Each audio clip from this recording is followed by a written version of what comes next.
This is what it looks like when I'm at about 6,000 feet. This video was taken in Denver, Colorado.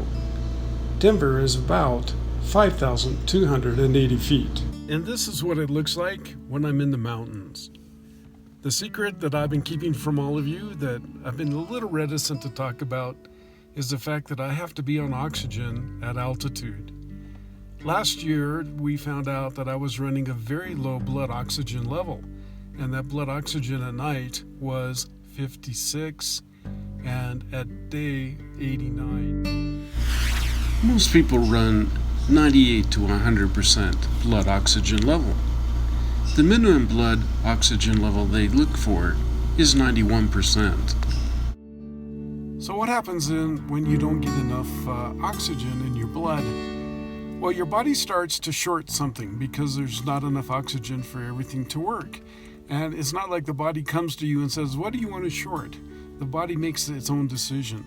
It's generally an organ. It could be your brain, it could be your heart, it could be anything.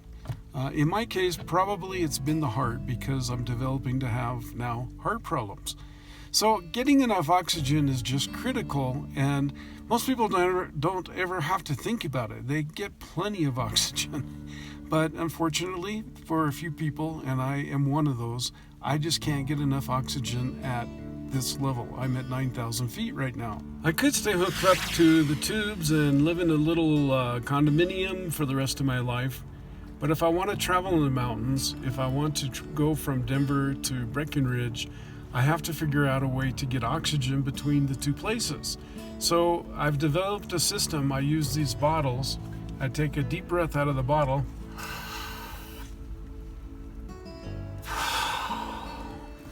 I've checked my oxygen levels, and you don't get enough oxygen this way, but at least maybe you're not falling as low as you normally would if you didn't have it. What I really need is a portable oxygen machine, but those are $3,000. And then the decision I have to make is, do I want to live the rest of my life hooked up to tubes? So what would you do if you had to be connected to these tubes 24/7, or go to a lower elevation and be without tubes? What would you do? When I went to the RTR, which was about 2,000 feet, I didn't need any oxygen. I was in the 98s, so I didn't need any oxygen at all. So that's my dilemma. Well, I had suggested to you that maybe I should have made this decision a long time ago.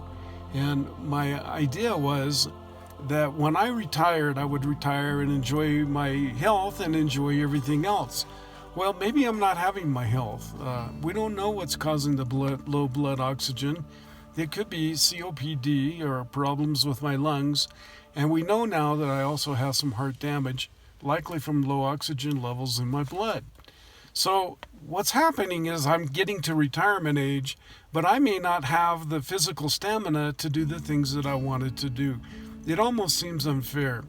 But you know what? I'm not going to let it stop me. I'm going to get out there and I'm going to do them, even if I have to go to a lower elevation to do them. And that's my message for all of you.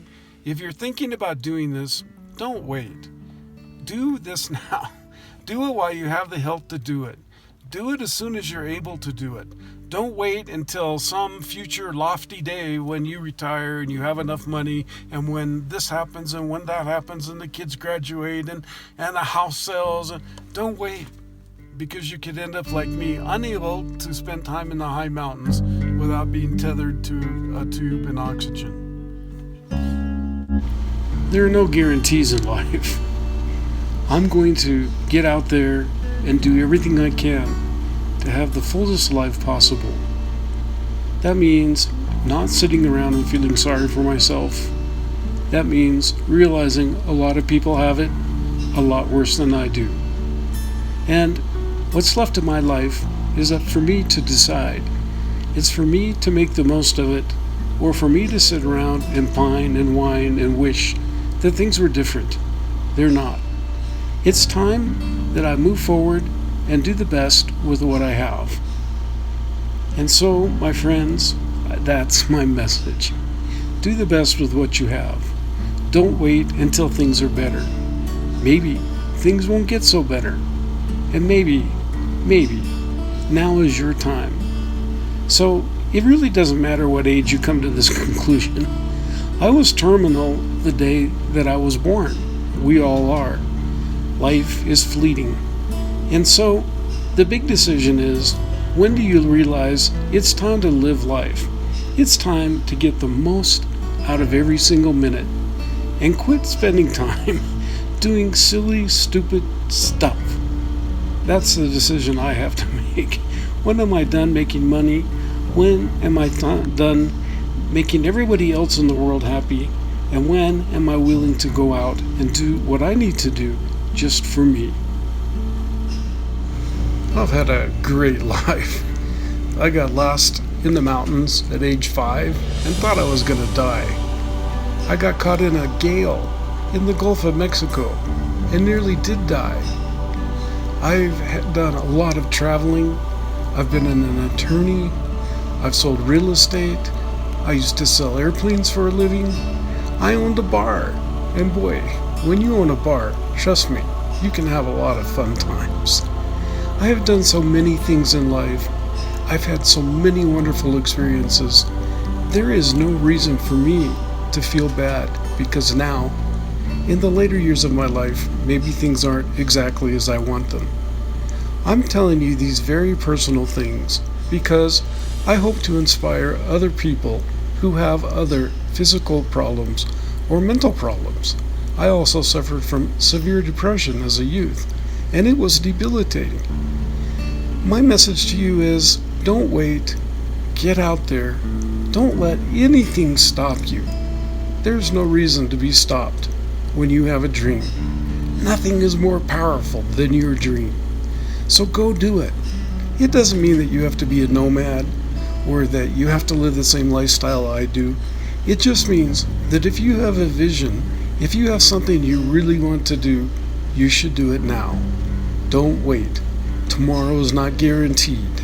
We never know what tomorrow will bring. Live for today, my friends. Well, this is Timothy Painter for the Van Life. Wishing you all the best. If you liked today's video, please hit like. Of course, subscriptions are the lifeblood of the channel. So if this is your first time here, please subscribe. We really need your support. And most of all, please leave your remarks. They mean everything. I read every single one. I respond to most of them. So thank you. Please do leave your thoughts. Okay, my friends, we'll see you soon. Safe trails.